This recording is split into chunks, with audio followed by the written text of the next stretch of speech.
Но это будет эпичнее, правильно? Если здесь вот так мы дропнем. И, разумеется, в ролике увидите, как все это дело соленой водички тоже ушло. Всем привет, вы на канале Польза.нет, и здесь только быстрые обзоры и долгие стримы. И сегодня, вопреки всему, несмотря ни на что, вы видите вход на два телефона. Это Xiaomi 13 Pro и Vivo X90 Pro Plus. Это чтобы вам интереснее было по поводу Xiaomi 13 Pro смотреть обзор. Локации будут разные в начале, в конце тоже может быть, чтобы вы прикинули, какая картинка вам больше нравится. Xiaomi 13 Pro практически совершенен. Вот на данный момент вы не видите, что снимает лучше, правда? И вы не знаете, что, где Xiaomi, где звук не Xiaomi.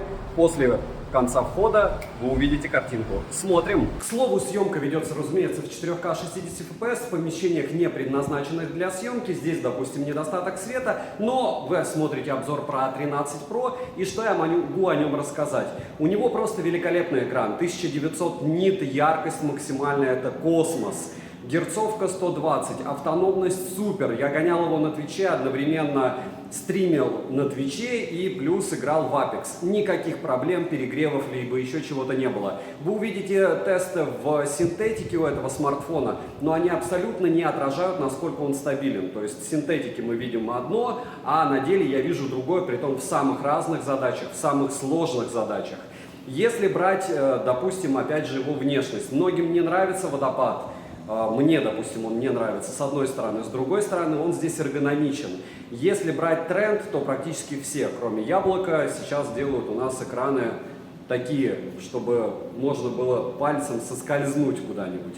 Но это тоже не важно. Максимум он может снимать в 8К 24 FPS. Сейчас съемка ведется в 4К 60 FPS с обоих смартфонов, со штатива. И еще раз повторяюсь, что звук, что картинку вы потом увидите. Но, возвращаясь к Xiaomi, на Vivo у меня тоже будет обзор. Этот смарт относительно остальных моих смартфонов, единственное, где слегка проигрывает, это в ночной съемке. Пока, опять же, прошивки на данный момент глобальной нет. Сейчас это только китайская версия. Притом бенды есть практически все, кроме 20-го бенда. То есть 4G 7 бенд есть, а остальных нету. Когда будет глобалка, вам необходимо будет его перепрошивать. Если брать какие-то недостатки, которые сразу можно сходу сказать, это здесь нет мини-джека. Но это тоже не критично, это привычно, скажем так. S-Pencil есть только у S22 Ultra, хотя, опять же, возвращаясь к нашей истории, у него защита от влаги IP68, и вот это вот IP68 благополучным образом мной будет тестироваться в бассейне. На лайв-канале я выгружу вам, наверное, 5-минутный ролик, как это все дело будет под водой снимать. Так, я его топил, ничего с ним не произошло. К слову, мы все еще снимаем в 4К 60 FPS. По поводу веса и габаритов. Вес и габариты максимально стандартные. Если мы посмотрим на флагманы других брендов, но опять же, не отталкиваясь от Яблока и Samsung, то плюс-минус будут те же тапки, только в профиль. В чем плюсы и минусы сразу этого устройства, допустим, по фотосъемке? Понятно, что в начале будет распаковка, будут тесты, будет все, но по отзывам он не очень хорошо воспринимает снег. Но опять же мы помним, что Xiaomi допиливает в принципе, как и все бренды, камеры потом. Если брать по процессору и всему остальному, обязательно брать на 12 гигабайт оперативы, если вы вдруг решите его приобретать. Почему? Потому что другой тип памяти. UFS 4.0 вы увидите в ролике. 126 тысяч баллов. Это космос. Здесь, к слову, уже есть ветер. Здесь, к слову, нет солнца. И опять же, основная камера, скорее всего, именно на нее вы будете снимать. Вот так она вас будет радовать, либо разочаровывать в обычных условиях обстановки. Притом они не совсем обычные. Опять же, напоминаю, что все это дело на штативе. Выводы всегда делать вам. Но это не сравнение. Это просто, чтобы вам не скучно было вход смотреть. А единственное, сразу минус у этого смартфона относительно, допустим, того же Vivo, у него нет направленного микрофона. Насколько это нехорошо, ну, непривычно, учитывая, что, опять же, мы привыкли все-таки к тому, что у флагманов направленный микрофон у основной камеры есть. Здесь его нет. Ну, хорошо. И продолжаем на ультраширик. Напоминаю, что яркость у Xiaomi 1900 нит. Это максимум для Android смартфонов, но в то же время, что у нас есть правильно? У нас есть iPhone, который выпустили раньше, притом намного, и у него яркость пиковая 2000 нит. Яркости, разумеется, на солнце хватает. Яркость смартфон при играх у меня не понижала, это очень круто. И никаких претензий у меня к нему по играм однозначно не было. Так же, как в принципе по фото-видеосъемке. Но повторяюсь, лучше он или нет, я думаю, сейчас вы даже заметите, когда досмотрите до конца вход. Продолжаем на основную камеру. Разумеется, здесь в Xiaomi есть супер макро. Разумеется, у Xiaomi просто бешеное количество режимов съемки, начиная от двухоконного режима и заканчивая сабами. И все плюс-минус те же тапки, только в профиль по поводу 12s Ultra. Когда выйдет глобалка? Вопрос. Как все это будет вставать на смартфон? Вопрос. Мне керамический вариант того, что они представляют, есть еще чехол а-ля эко-кожа, нравится больше. А обзор смотрим. Кстати, прожарка уже есть на основном канале. Я час с лишним его гонял в тестах. Запускал Genshin Impact. Это нереальные какие-то результаты по поводу скорости запуска. Показывал, как это все дело работает по стабильности с процессором. Мне смарт очень зашел. А вот теперь вы видите, где была все время Vivo, где был все время Xiaomi 13 Pro. На Vivo X90 Pro Plus, разумеется, тоже будет обзор. Но, повторяюсь, тем, кто планирует, допустим, переходить с Vivo X70 Pro, 80 Pro, смысла нет. Так же, как, в принципе, если у вас Xiaomi 12s Ultra, по съемке, мне кажется, плюс-минус то же самое. Ночной съемкой расстраивать не буду в плане сравнений с Vivo, может быть, только в обзоре Vivo. Почему? Потому что невооруженным взглядом Xiaomi, к сожалению, проигрывает. Какой-то непозитивный вход получился. Не забудьте подписаться на мой телеграм личный. Там нас уже почти 2000 человек. Я там постю результаты тестов до обзоров. Телеграм-канал взаимопомощи 14 тысяч человек и телеграм-канал скидок, нас там уже 83 тысячи человек. Смотрим. Ну и немного вам фронтального расстройства, потому что Vivo может снимать в 1080p 60 fps, Xiaomi в 1080p 30 fps. И вы видите разницу, насколько она велика, невелика, насколько она корректна. Вот смотрите, допустим, на Vivo я могу делать плюсик. Плюсик получается X2. На Xiaomi... Нет, на Xiaomi зума нет. И все это не супер хорошо, если вы будете, допустим, снимать себя в очках. Вот, пожалуйста, чтобы вы видели конструкцию того, на что я снимаю. Ну, неплохо, но не сказал бы, что вау.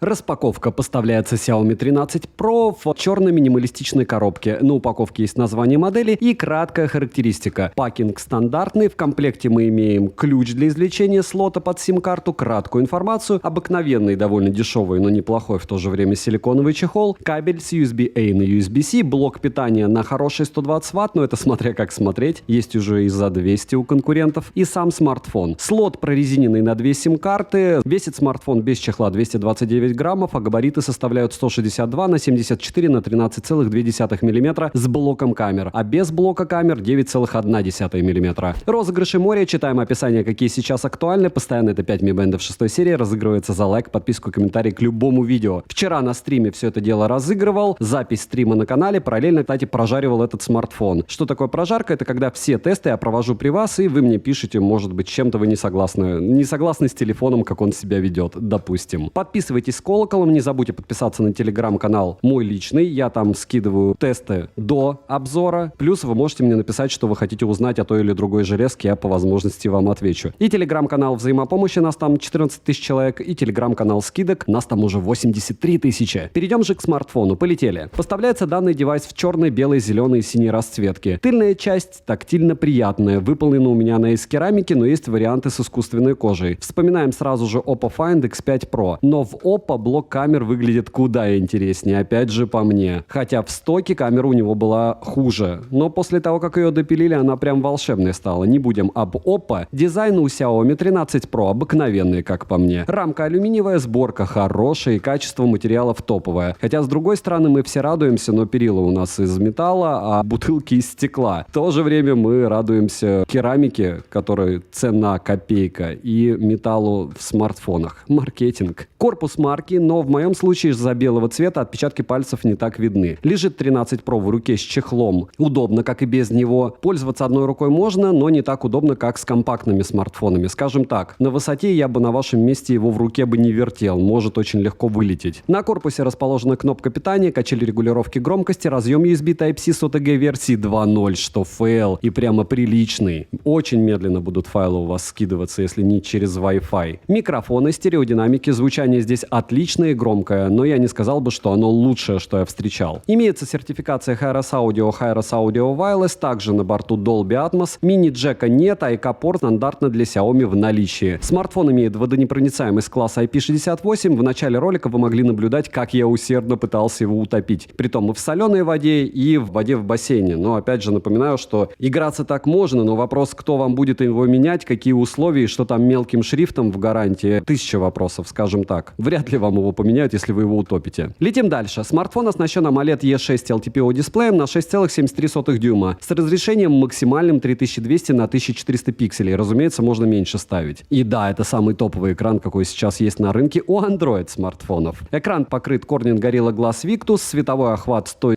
DCI-P3 и sRGB. Глубина цвета 10 бит, есть поддержка HDR10+, Dolby Vision и HLG. Плотность пикселей 521 ppi с приличным запасом. Яркости 1200 нит и пиковая яркость 1900 нит. В солнечный день при прямом попадании света на экран яркости хватает. Пользоваться смартфоном можно без проблем даже на солнце. Частота обновления экрана максимум 120 Гц и технология автоподбора герцовки на борту. Тач на 240 Гц, что тоже не радует. Тест на частоту дискретизации касаний вы можете наблюдать на экране. Результат для данного смартфона, мягко говоря, плохой. Показатели шума вы можете наблюдать на экране. Результат средний, видали куда лучше. Автояркость отрабатывает отлично, так как установлен датчик освещенности на 360 градусов. Есть режим солнечного света для регулировки яркости на солнце. Always on Display в наличии. Далее, мультитач, разумеется, есть и берет все 10 пальцев одновременно. Разблокировать экран можно при помощи сканера отпечатков пальцев, внедренного в экран, и распознавания лица. Сканер отпечатков пальцев работает хорошо, но также хорошо он срабатывает, если приложить палец с целлофановым пакетом. Безопасность, для многих моих подписчиков это как раз хорошо. Они говорят, что вот, Xiaomi придумали, каким образом можно в медицинских перчатках разблокировать смартфон. В то же время у меня сейчас также флагман Vivo X90 Pro Plus. В своей телеге я скидывал, он через пакет не разблокируется. Смартфон ругается. Если вы попытаетесь 5 раз один и тот же палец завести, точнее даже на второй раз, он вам скажет: друг, у меня есть уже отпечаток этого пальца. По поводу распознавания лица, она срабатывает даже под углом. В маске срабатывает через раз. Опять же, у того же Vivo X90 Pro Plus, то есть это два смартфона, которые недавно вышли, у них прошивка, которая еще может быть напилена. У Vivo разблокировка происходит сразу. Возможно, я сделаю потом сравнение, но это чтобы вы понимали, если вы выбираете среди флагманов и вы не ярый Xiaomi. Если вы ярый Xiaomi, я 10 раз повторю это за ролик, это лучший смартфон от Xiaomi, который они выпускали. Завести можно до 2 лиц и до 5 отпечатков пальцев, что хорошо. Подбородок внизу экрана есть, но он минимален. Экран у Xiaomi 13 Pro отличный, если не брать во внимание процент шима. Цветопередача хорошая, яркости более чем достаточно. Лучший, повторяюсь, из Android устройств. Ко всему, различных функций для персонализации экрана и интерфейса под свои предпочтения просто море. Летим дальше. Процессор установлен Qualcomm Snapdragon 8 Plus Gen 2 с техпроцессом 4 нанометра с 8 ядрами. Максимальная частота которого 3,2 ГГц, графический процессор Adreno 740, также установлен чип Surge G1 и чип P1. Операционная система MIUI 14 на базе Android 13 версии. Разумеется, если вы через год будете смотреть этот обзор, то версии будут уже выше, потому что смарт будет несколько лет обновляться. Это флагман, я думаю, минимум 3 года его обновлять будут. Русского языка, как вы уже поняли, в моей модели нет. Почему? Потому что у меня китайская версия смартфона, глобалки пока не существует. Когда ее анонсируют? В январе. Но есть английский язык. Для меня этого достаточно. Смартфон в целом работает шустро, но заметно, что новая прошивка еще сырая. С обновлениями все, разумеется, пофиксят. Оперативная память LPDDR5X доступна на выбор 8 и 12 гигабайт. Внутренняя память UFS 4.0 на выбор 128, 256 и 512 гигабайт. Но опять же, по отзывам, UFS 4.0 стоит в версиях 12 гигабайт оперативки, в 8 стоит версия внутренней памяти ниже. Все последнее, все новенькое. Имеется поддержка, разумеется, высокоскоростного Wi-Fi 6E версии, последней поддержка 5G сетей, которая не для всех актуальна, но хорошо, что она есть. Для 4G есть 7 бенд, 20 бенда нет. Связь в больших городах ловит отлично, звучание во время разговора хорошее. Микрофоны, как и датчики приближения, не подводили. Вибромоторчик линейный по оси X, тактильно он приятный. Bluetooth версии 5.3. NFC поддерживается, можно установить MirPay и оплачивать оплачивать покупки NFC-модулем спокойно. GPS-тест показывает точность 3 метра в городских условиях, что стандартно для Qualcomm. И хочу отдельно отметить, что GPS здесь работает прям мега быстро. Емкость аккумулятора стандартная 4820 мАч. В PC-марке выдал 7 часов 41 минуту. И тест я проводил при 120 Гц на максимальной яркости, притом без авто. И это прям очень круто, потому что если гонять в PC-марке на авто герцовке с меньшим разрешением, не максимальным, как я ставил, или автояркостью, то данные будут у PC-марка не меньше 11 часов. В телегу, опять же, свою личную, а скину потом, сколько он будет гоняться. И я ждал 11 часов и устал. Смартфон поддерживает технологию быстрой зарядки Mi FC 2.0, Quick Charge 4+, и Power Delivery версии 3.0. Также есть беспроводная зарядка на 50 Вт и реверсивная на 10 Вт. Нужно зарядить свои любимые наушники беспроводные, если бокс поддерживает. Сможете заряжать от телефона. К слову, недавно я выпустил топ-10 беспроводных наушников до $100. По итогам 2022 года посмотрите на канале. Заряжается с 0 до 70% от родного адаптера питания Smart на 120 Вт за 17 минут, от 0 до сотки за 26 минут лично у меня. Это не самая быстрая зарядка, но в целом хорошо. В играх в среднем уходит в районе 22% при одновременном стриминге на Твиче. Я гонял этот смарт на Твиче, на лайв-канал выгрузил пример того, как он себя вел. Он может одновременно стримить и одновременно можно играть в тот же Apex. Притом на рекомендованных настройках, не на максималках, но все равно смарт справился, съел 22% за час, и это прям космос. Все остальные игры тоже примерно 21-27%. За час просмотра ролика на YouTube, если в автомате, уходит не больше 8%. И Genshin Impact он запускает за 26 секунд. Это просто какие-то космические цифры, но вот так. В тротлинг-тесте можно наблюдать, как тротлит процессор. Вы можете наблюдать хорошие данные, плохих данных тоже хватает, но процессор, в принципе, выживает даже в условиях высоких температур. В Geekbench в синглкоре 1458, в мультикоре 4826, 3D Mark показал Wildlife Maximum, Wildlife Extreme 3573, Wildlife Stress Test 12937, Wildlife Extreme Stress Test 3660, Slingshot Extreme и Slingshot, разумеется, на максимуме. Вантуту выдал результат в почти 1 300 000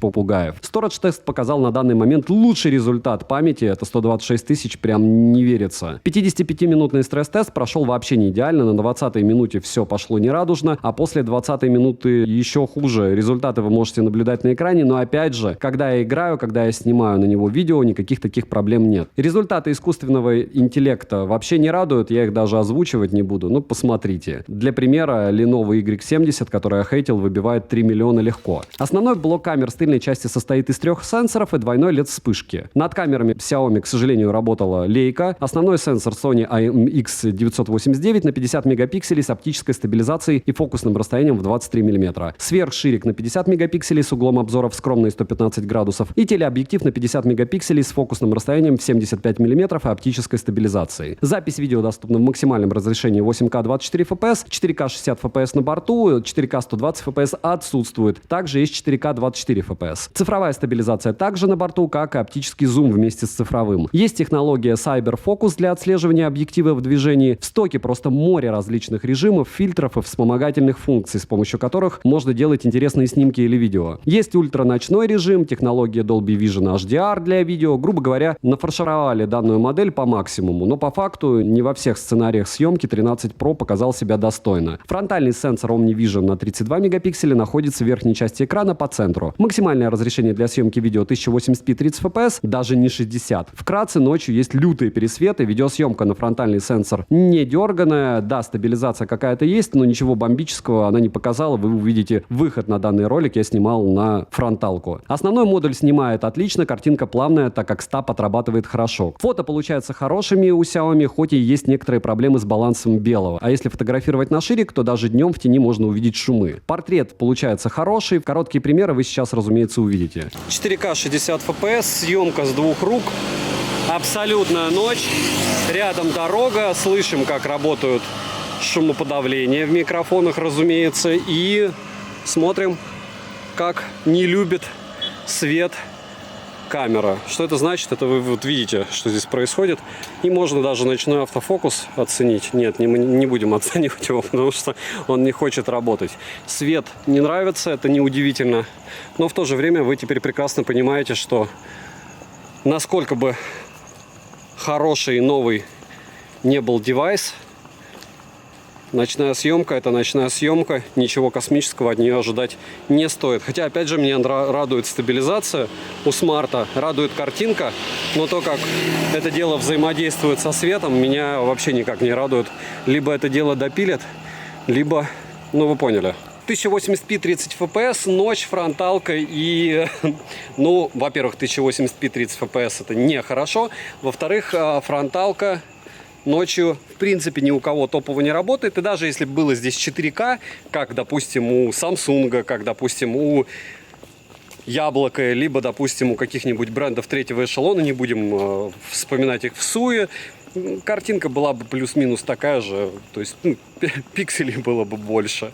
Разрешение все-таки 4К 60 fps, немного ночного объекта. И плавно улица. Здесь с фонарями немного лучше, но все равно не камильфо. И немного фронталки при лучшем освещении. Опять же, помним, что это больше для затычки, больше для того, чтобы в каких-нибудь телеграм-каналах, либо еще где-то делиться кружочками.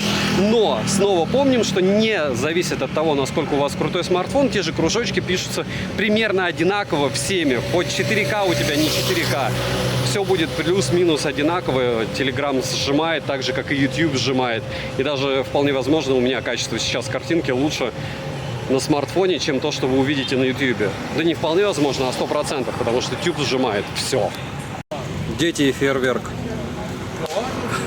X1, X3, X6. Не повторять и никому не давать повторять. Эти штуки надо ставить отдельно. И ночь. Источники, видите, света. Не любит он свет. На ультраширик, разумеется, переключиться, к сожалению, нельзя. Разумеется, или к сожалению. Ну вот так. Ну вот сделаем предположение, что вы купили себе этот смартфон на Новый год и решили инсталляции различные ночью поснимать. И вам кажется, что если у вас супер топовый, мега крутой, он, кстати, мега крутой смарт, он будет снимать как-то супер мега круто. А спойлер, ну нет. То есть вот эти вот неоновые диодные ночные штуки не любит никто, и победить данную неприятность, мне кажется, не каждый смарт сможет. Хотя ради интереса, опять же, я снимал то же самое на iPhone, и я скажу, он справился лучше. Так странно, вот смотрите, ультраширик как справляется. А вот теперь как снимается основная камера. Почему-то основная камера снимает хуже. Магия? Не думаю. Вот так, чтобы не скучно было. Народу не скучно в баре. X6. Стоп. X6 мыло. 4К 60 fps, и как же без Walking Street? Walking Street, диоды, народ. И вот так примерно будет ваш смартфон, если это будет 13 Pro, снимать в режиме ночного времени на улице в Тае. Немного танцев. Буквально 5 секунд.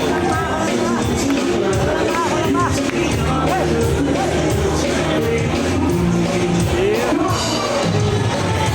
хорош. Хорош прям. И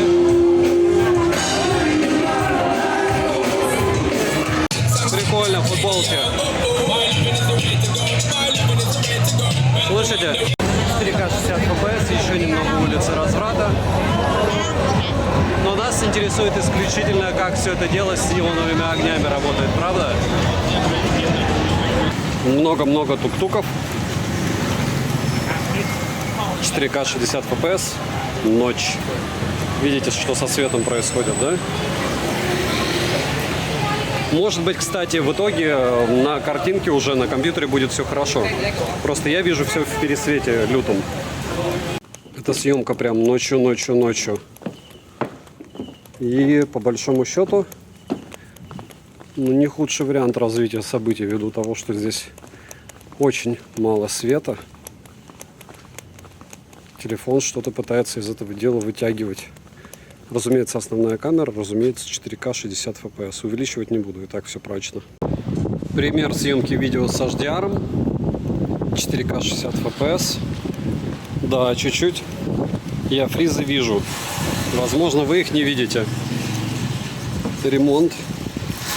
Громко все. И лютейший ветер. Просто лютейший.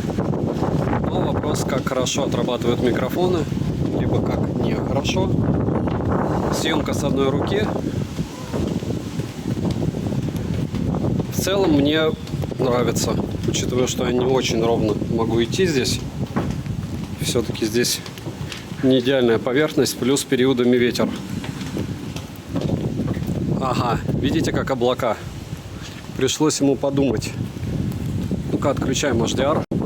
HDR отключен, и с облаками история стала такая же. Все равно нужно ему подумать. Ну, не критично, так практически у всех. По поводу автофокуса проще всего проверять, разумеется, на каких-то мини-объектах. Раз, два, три. Все отрабатывает великолепно. Что и требовалось доказать, да? По поводу иксов. X6. В принципе, я думаю, сравнение обзоров будет море всего этого дела. Обсмотритесь на YouTube. Хорошо снимает Xiaomi даже за $300, не говоря уже о таких флагманских устройствах. Притом прямо из коробки, прямо в стоке, и никаких допилов ждать не надо. И немного фронталки. А вот с фронталкой, как вы видите, беда. Притом здесь не максимально светло. То есть более-менее я в теньке стою. И все равно позади смарт вообще ничего не может вывести. Возможно, где-то с чем-то добавят, допилят, но пока вот так. Разумеется, можно параллельно фотографировать, разумеется, можно видео ставить на паузу. Видео в помещении с недостаточным освещением, как вы видите, свет выключен. Сюда свет практически не попадает. Если мы зайдем вообще в очень темный угол, то примерно так сможет вывозить данный смартфон.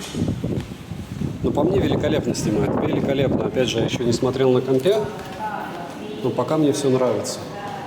Помним, что это смартфон, помним, что здесь освещение не супер, помним, что я не пользуюсь табом. Разумеется, повторяю, что для того, чтобы картинка была супер, всегда нужно использовать какой-нибудь стабилизатор физический.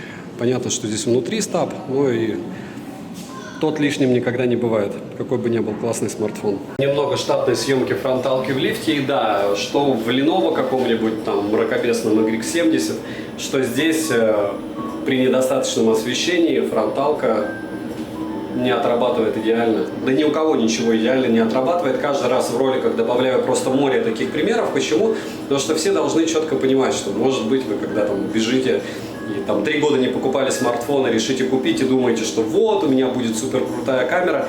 Ничего не снимают без достаточного освещения. Никакие супер камеры там по 10 миллионов рублей. Свет нужен всем. Так же, как и шумоизоляция какая-то. Как вы слышите, не все хорошо. Какой же обзор без попытки снять на фронталку и на основную камеру на байке? Ну, в целом, вы теперь можете сравнивать во всех практически моих роликах на телефоны есть подобный тест. И огромный плюс, наверное, то, что я пока их не раздолбал. Хотя так делать точно не стоит, потому что и ветер, и можно зацепиться в конце концов на что-нибудь еще. Сам смартфон, разумеется, безумно скользкий, но вывозит то, что можно использовать, разумеется, чехол в комплекте. Немного основной камеры. Также в поездке, разумеется, все это громко, разумеется. Вы видите, что оживленное движение, то есть и звуков, и изменения света, и цветов на этой скорости с вибрацией хватает. В целом примерно так вы сможете свои влоги снимать. Мне нравится, как он снимает. Но еще раз повторяюсь, у меня слабость к Xiaomi. По мне, их камеры очень-очень-очень всегда оптимизированы. Неважно, сколько они стоят, начиная от $300. Вообще цвет. Немного видео, как будто это GoPro. Держу держу. Можете ставить на паузу как раз, смотреть на весь азиатский колорит. Вот, видите, как нарушают. Здесь все всегда нарушают. Опасная штука, очень много сбиток на подобном транспорте. И не только на такси. Разумеется, так делать не стоит. Но мы сейчас тестируем камеру. А камера пока по мне справляется великолепно. Опять же, если смотреть на съемку на самом смартфоне. На компьютере сами увидите. Оцените кабельное хозяйство. Все, кто пишут, что у нас с электричеством беда по установке. И да, из-за таких штуковин люди часто погибают. Даже здесь. Немного двойного видео. Как говорится, полное погружение. Но опять же здесь красный свет, поэтому особо не разгонимся. Это хорошо. Выше где-то 90 км в час по городу некомфортно на этой штуке катать. Так, менять можно в режиме реального времени. Вот так. Это место вы видели ночью, теперь можете увидеть днем. А-ля огромный спа-центр с тренировочным залом наверху. Основная камера, немного самолета и немного елочки. Всех с Новым годом! Я думаю, вы что смотрите этот обзор 31 числа, как я планирую его выгрузить. И отличного вам Нового года! Надеюсь, он будет лучше, чем прошлый. И дама. Смотрим, как мы фокусируемся быстро или не особо. И, к слову, мне прям нравится, как Leica фотографирует портреты. Вам оценивать, разумеется, как нравится вам. Но по мне после нее ничего докручивать не надо, нигде. Еще немного видео в движении. И, допустим, вы захотите посмотреть ценник, но не сможете, вопреки всему, несмотря ни на что. X6, разумеется, шумы. Съемка с двух рук. Все штатно. И еще буквально 10 секунд, 4К 60 FPS, плавненько, плавненько, двумя руками, плавно. 8, 9, 10. Вдруг решите снимать что-то в магазине, сможете снимать и выбирать. Захотите снимать фигурки, вот так это все будет. Не весело. Немного съемки вкуснях. Все-таки Новый год. Вот так прямо в торговом центре в 4К 60 FPS вы сможете снимать, как люди готовят еду. К слову, они здесь же ее и едят. И никаких моральных проблем не испытывают. Не обязательно в кафешках, а просто накидываешь суши.